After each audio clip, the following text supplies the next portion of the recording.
Hey everyone, this is lesson 1 in module 2 of the energy unit. What we're going to start off doing today is reviewing kinetic and potential energy and also the first and second laws of thermodynamics. And then we're going to move into something brand new, which is calculating the potential energy of objects. So first part of review, energy is the ability to do work, and work can be described as a force applied over a distance. A force is a push or a pull. So looking at these two pictures here, the one on the left has the dog pushing the stroller. The dog is applying a force and the stroller is moving. Therefore, work is being performed on the stroller. Picture on the right here has the woman pushing against the wall. She is definitely applying a force to the wall. However, she is not performing any work on the wall because the wall is not moving, and therefore its distance is 0. So if you take her force and you multiply it by the distance of 0, any number times 0 is equal to 0, and that's why her work would be non-existent or 0. Next up is kinetic energy, and that's energy in motion. Heavier objects will have more kinetic energy than their lighter counterparts. Therefore, if you have two cars traveling at the same speed, such as a Volkswagen Beetle and a Ford 350 heavy-duty truck, one of those will have more kinetic energy. And remember, they're traveling at the same speed. So which one do you think will have more kinetic energy? Kinetic energy can also be light energy and the lower form of energy, which is heat. So looking at this candle here, initially the energy started off as chemical potential energy. And the reason it was chemical potential energy is because there are bonds that make up the candle wax. There are atomic bonds making up the candle wax, holding it all together. And when we light that candle on fire, that heat then causes the bonds to break and continues to fuel the flame. And that flame is therefore light energy and also the lower form known as the heat that it gives off. All right, next up is potential energy, and that is stored energy. There's 3 types of potential energy. Elastic potential energy, which is energy stored in a stretched or compressed substance. So think about a rubber band or your muscles or a spring that's compressed. Next up is gravitational potential energy, and that's energy that's stored in an object held above the earth. So anything that's held above the earth, whether it's you holding your arm out with a ball in your hand and not letting go of it, that ball would have potential energy, or a bungee jumper standing at the top of a platform, not quite ready to jump, they would have gravitational potential energy as well. Chemical potential energy is energy that's stored in atomic bonds. And when those bonds are broken, that energy is released and then it's changed into a different type of energy. And that's how our bodies function. We use the chemical potential energy that's in the food that we eat, and then our bodies break down that food, break apart the bonds, and convert that energy into kinetic energy, or our usable form of energy. An energy transformation is when energy changes its form. So an example of this would be dropping a ball. If you hold your hand out in front of you with a ball in your hand, like I said before, prior to dropping the ball has gravitational potential energy, and then as soon as you let go of the ball, that energy then transforms into kinetic energy. The first law of thermodynamics explains transformations, and we call that law the law of conservation of energy. And that law tells us that energy cannot be created nor destroyed. It can only be transformed or transferred or changed from one form to another. Therefore, all the energy, what that's really saying is that all the energy that exists in the universe is all the energy that there will ever be in the universe. And we can't create new energy and we can't get rid of it. However, when an object has energy, that energy then can transform into a different type of energy. So in this picture here, the dog's jumping on the trampoline. So what happens is when the dog pushes down on the trampoline, it's pushing down and it's stretching the trampoline, and that is elastic potential energy. Then the trampoline moves, and that's kinetic energy, and then the dog pushes down on it again, and so you just keep seeing that transformation happening. In many cases, all of the energy is not transformed into the higher forms of energy, and it's lost to the universe in a less usable form as heat. And so what that is doing, that's describing the second law of thermodynamics, which is the law of entropy of a system. And that tells us that energy moves from a higher, more usable form to a lower, less usable form, such as heat. And this can happen due to friction. So friction is resistance between two objects, which causes heat. So if you take your hands and you put them together, and then you rub your hands together back and forth, what will eventually happen is there's motion occurring, but you'll start to feel your hands get really hot, and that is because there is friction between, there's resistance between your hands, and therefore you'll start to feel the heat given off between that friction. Another example of energy being lost to the universe would be a swinging pendulum. As that pendulum swings back and forth, there's friction between the pendulum and the air molecules surrounding it. And so slowly over time, some of that energy is not fully converted back and forth between kinetic energy and gravitational potential energy. Some of that energy is lost to the universe as heat, and eventually the pendulum will just stop swinging because all of the energy is lost to the universe as heat.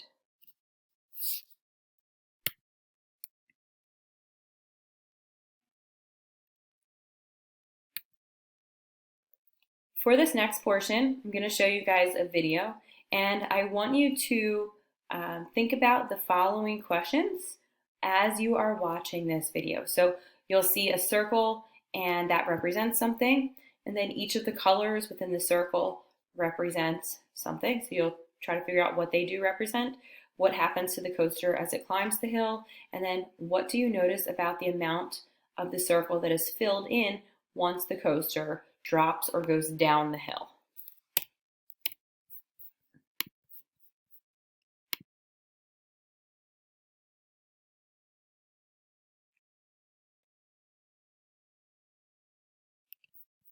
Play it one more time.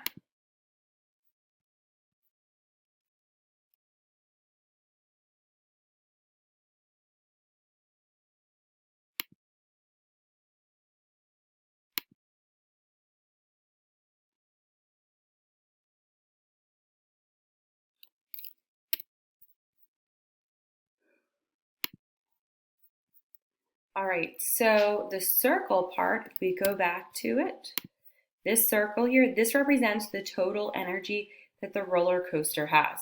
So as the roller coaster goes up the hill, we start to see its potential energy increasing. And at the top of the hill, the pink, which represents potential energy, is at its max. And then what happens when the coaster goes down the hill, that potential energy is being transformed into kinetic energy. So the stored energy is turning into motion energy. And then what happens is it goes back up this hill here, and that potential energy, as it gets higher up, increases, and then as it starts to move again, that potential energy is converted into kinetic energy. Now, this is showing you a perfect situation where friction is not occurring, but we know that friction is occurring. Therefore, some of the energy, the friction's occurring between the wheels and the track, and so some of the energy is lost as heat. So what would eventually happen is the size of this circle representing the total energy should get smaller as the coaster travels along the tracks.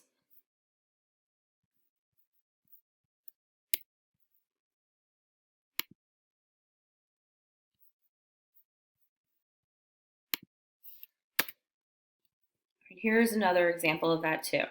So as this roller coaster will start from the bottom, goes up, its potential energy is at its maximum.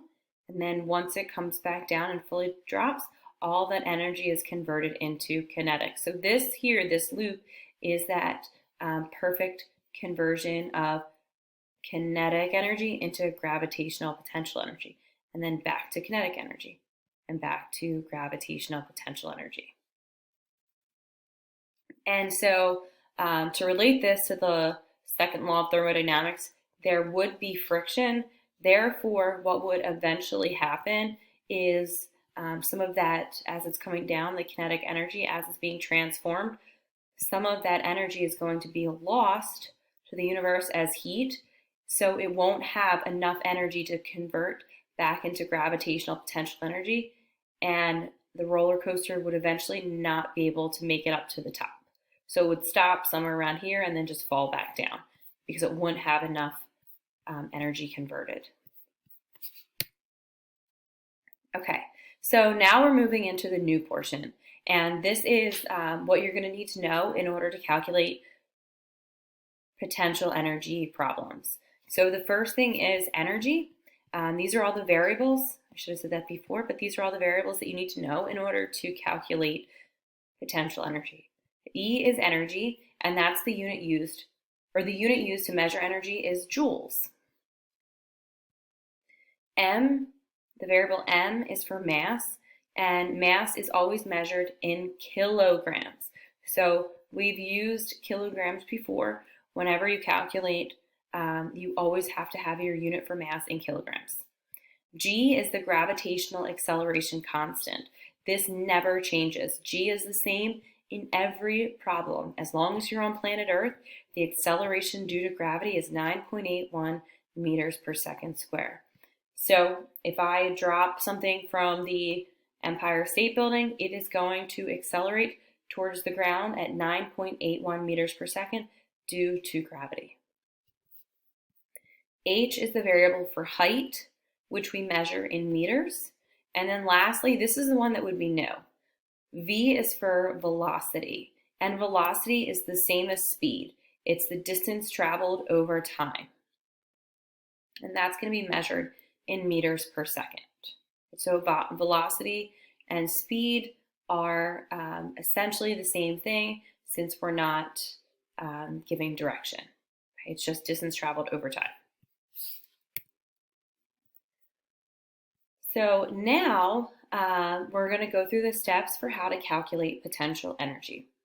First up, this is the formula for potential energy. So PE are the letters that we use to represent potential energy.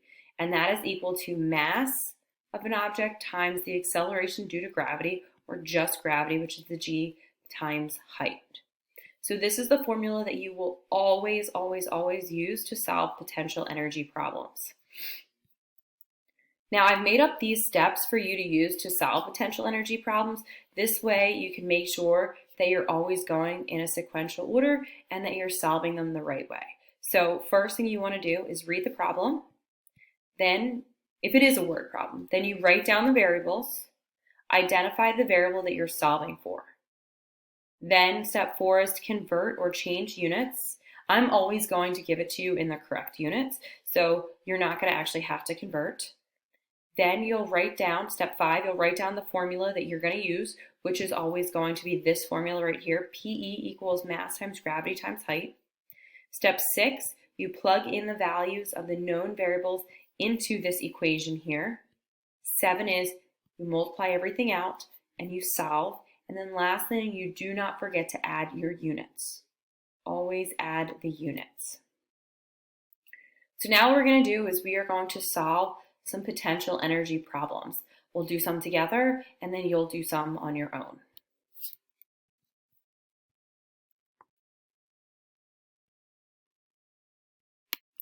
All right, everyone, now that we know a little bit more about potential energy and we know the formula for potential energy and we know the steps for how to solve them, now we're actually going to solve some potential energy problems. So I have up here the steps, and I'll keep those on the first couple slides just as a reminder until you get into that rhythm of solving them for yourself.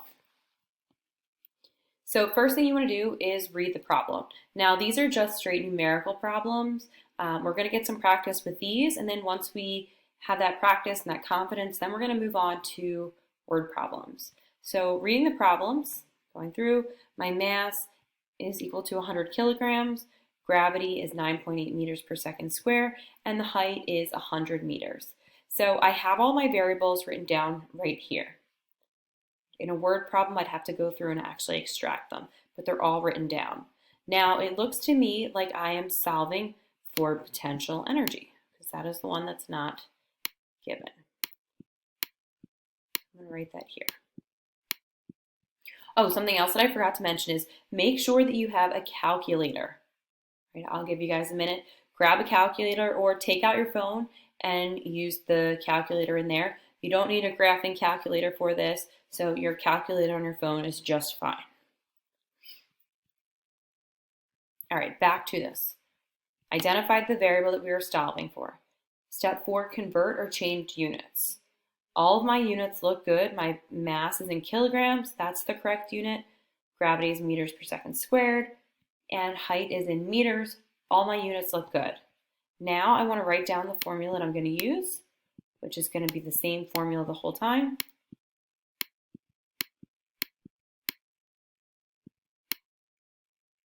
Mass times gravity times height. Now I plug in my values. So potential energy is equal to mass, which is 100. I'm just going to put this parentheses around, times 9.8 times my height, which is 100.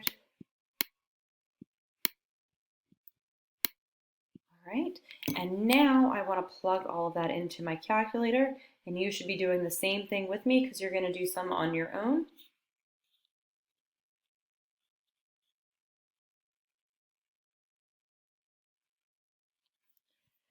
And that tells me that my potential energy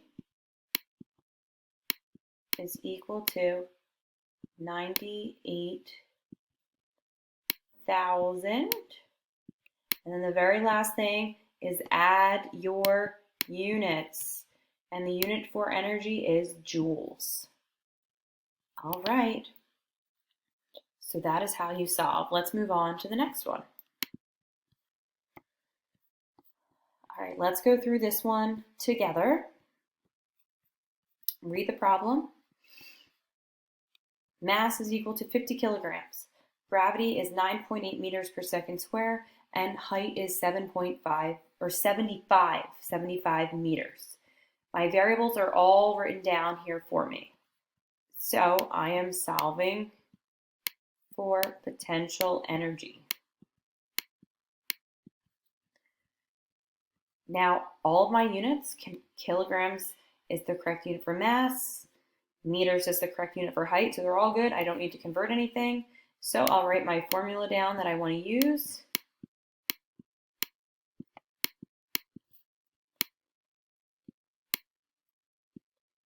Mass times gravity times height. I plug in everything. So my PE is what I'm solving for. My mass is 50. I like to put it all in parentheses to show that I'm multiplying so I don't mix anything up.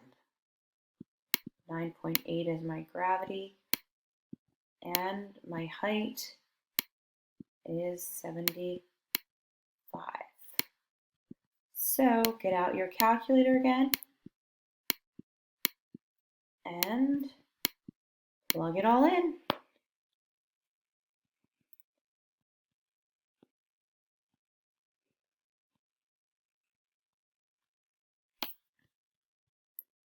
All right.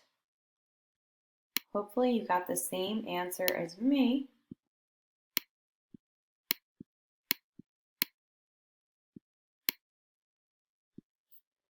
$36,750 I have to add my units or it's incorrect, and that is joules.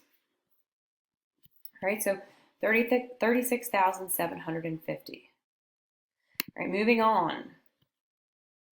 Whoa, this one looks a little bit different here. So for this one, we're going to read the problem. Potential energy is 1,500 joules, mass is 20, gravity is 9.8 meters per second square.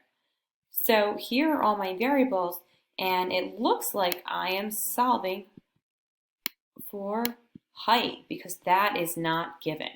So my height is what I'm solving for.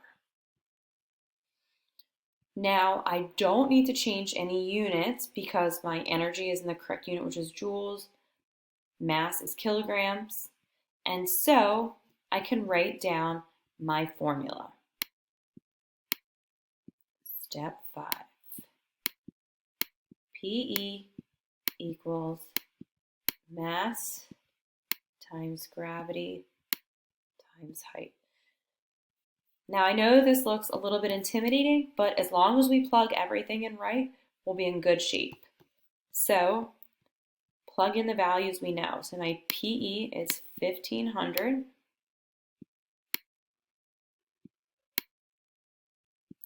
And that is equal to mass, which is 20,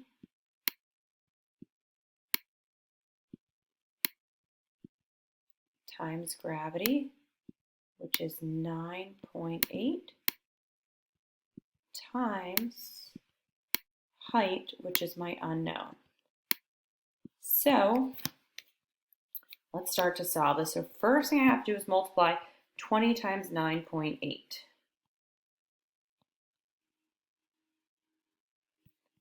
All right, so I get 1,500 equals 196 H. Now what do I do to get my H by itself, or my height by itself, so I can solve for it? I have to get this by itself, I have to divide both sides by 196. So I'm going to divide both sides so I get H by itself.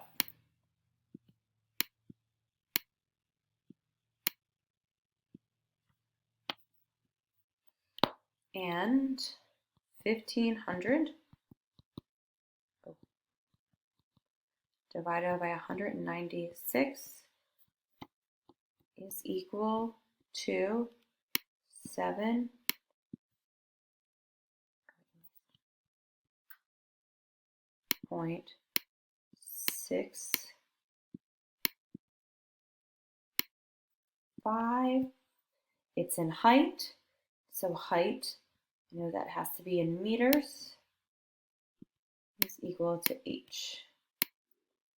And just to clarify, because it's a little messy looking here, my height, I'm going to write it down here, is 7.65, add that unit, meters.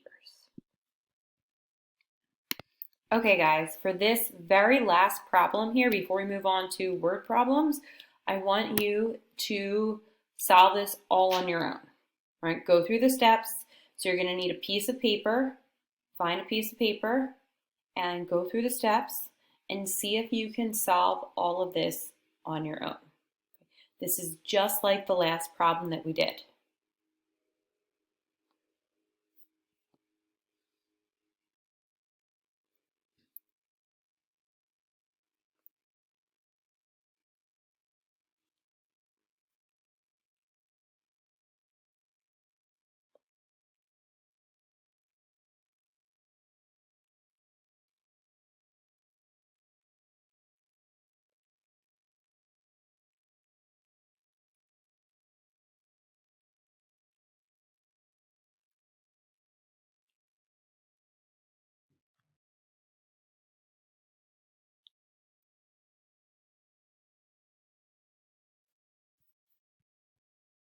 All right, so here is the work for this problem that we're solving for height.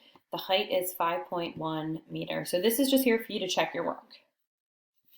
All right, now we're going to move on to the word problems. So now we're going to start the word problem. And these are a little bit tougher, but you just have to go through them carefully and make sure that you are writing everything down. So first what we're going to do is read through the problem.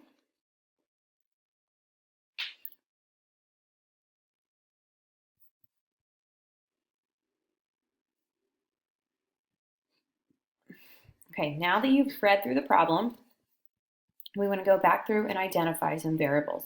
So what I like to do is go through and underline things that are given that are variables that I'm going to use. So Mrs. Carmeans takes a trip to New York City and visits the Empire State Building. While standing at the top, Mrs. Carmeans decides to drop a quarter to see what happens when it hits the ground. If the quarter has a mass of 0.005 kilograms and the Empire State Building is 391 meters tall, how much potential energy does the quarter have? So let's start to write down everything. Write down our variables now. Mass is equal to 0.005 kilograms. And the height is 391 meters, 391 meters. And my acceleration due to gravity is always the same because that is a constant, so it's 9.8 meters per second square. So now that I pulled out the info, let me just underline this too. Now that I pulled out the info that I want, that I need in order to solve, I can go ahead and start doing that. So I'm calculating my potential energy. So I'm just going to write that there. And now I want to write the formula. So PE is equal to mass times gravity times height. And I can add all of my known variables in. So potential energy is 0.005. Okay. Hope you're following along and doing all this and writing this down on a piece of paper as well, because you're going to have to eventually do this on your own. Times 9.81 times my height, which is 391. All right. For the grand finale, I'm going to plug all this into my calculator.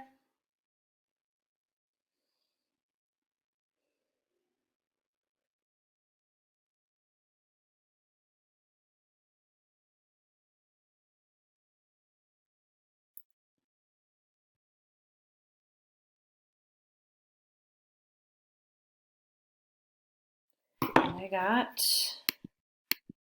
19.178, so that's going to round my 7 up to an 8. And the very last thing is add your units. Super important. Joules. Potential energy, or all energy, is measured in joules. All right, and so that is how you solve a word problem. So let's do another one. A bungee jumper's mass is 80 kilograms, and he will be jumping from a platform that is 300 meters in height. How much potential energy does the bungee jumper have just before he jumps? So it says here, the mass is 80 kilograms, and the height is 300 meters. And I'm solving for PE. So let me write down all my known variables. Mass is 80 kilograms. And notice how I've been giving you everything in the correct unit. That's something that I'm going to be continuing to do. So you will not have to do conversions. My height is 300 meters. My acceleration due to gravity is always 9.8 since it is a constant.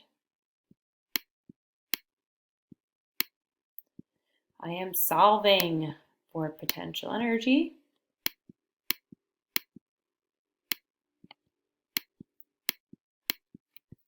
All right, now I'm going to write my formula. That is the next step. I always write it just so I can follow along. And I want to plug in all of my known variables, which are right here. So PE, okay, and you should be doing this too, is equal to my mass, which is 80, times gravity, times height.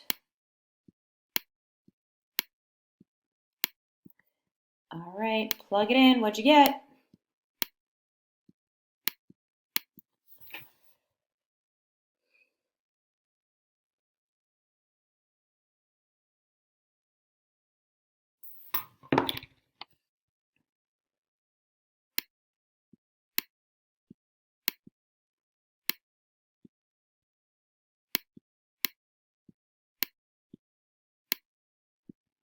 That's a comma. So I got 235,200, add my unit, joules. 235,200 joules. That is the potential energy of the bungee jumper. All right, do another one. This time, I'm gonna let you guys do this fully on your own. So make sure you're writing everything down, and then I'll let you check your answer.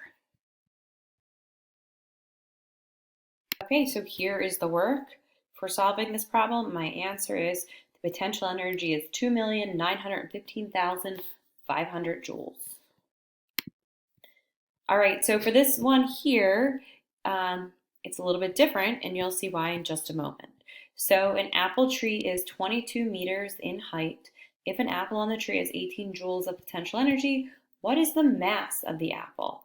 So I'm going to underline 22 meters. It's my height. 18 joules of potential energy. And it says, what is the mass? So it looks like I'm solving for what? I just write the mass. Let me write all my variables that I know. My height is 22 meters. My potential energy is 18 joules. And my gravitational constant is always the same because it's a constant, 9.8 meters per second squared. So I'm solving for mass. All right, a little different this time. So I'm going to write my formula, and then I just go back and do what I've always done and plug everything in that I know. So potential energy is 18 equals mass, my unknown, times gravity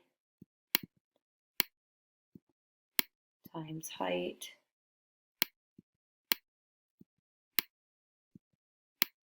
okay, and then I'm going to solve this side.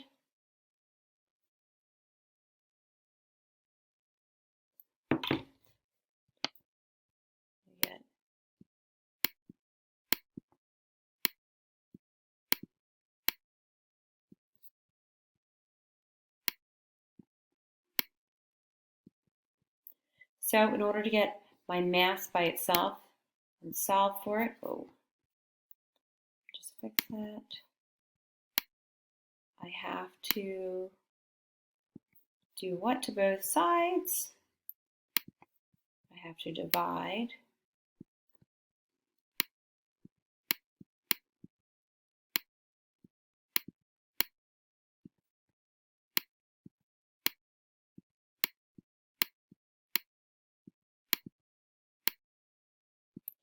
This is going to be a very light apple.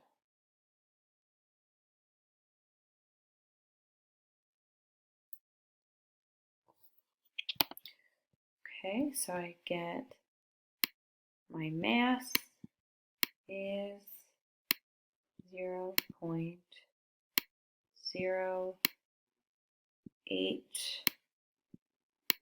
don't forget your unit, kilograms. So here's the answer. Your mass is equal to 0.08 kilograms. So the apple weighs 0.08 kilograms. And that is how you solve. And we have one more. And for this last one, I'm going to have you do this one on your own. And then once you've solved it and answered the question, then you can double check your work. Here you have all the steps in order to solve with a final answer of the mass is equal to 234.28 kilograms.